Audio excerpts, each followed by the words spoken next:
Hello आज बेलुका अब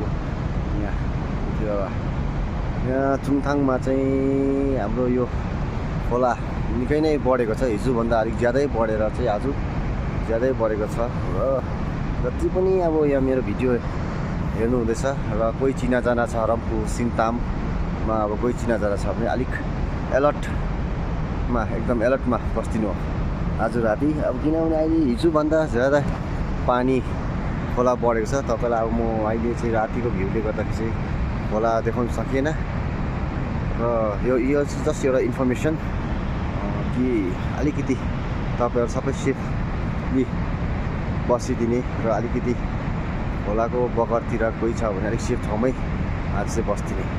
र यो चाहिँ हिजो अस्तिदेखि नै हो र आज चाहिँ हिजो अस्तिभन्दा अझै अलिक पानीको लेभल बढेको छ।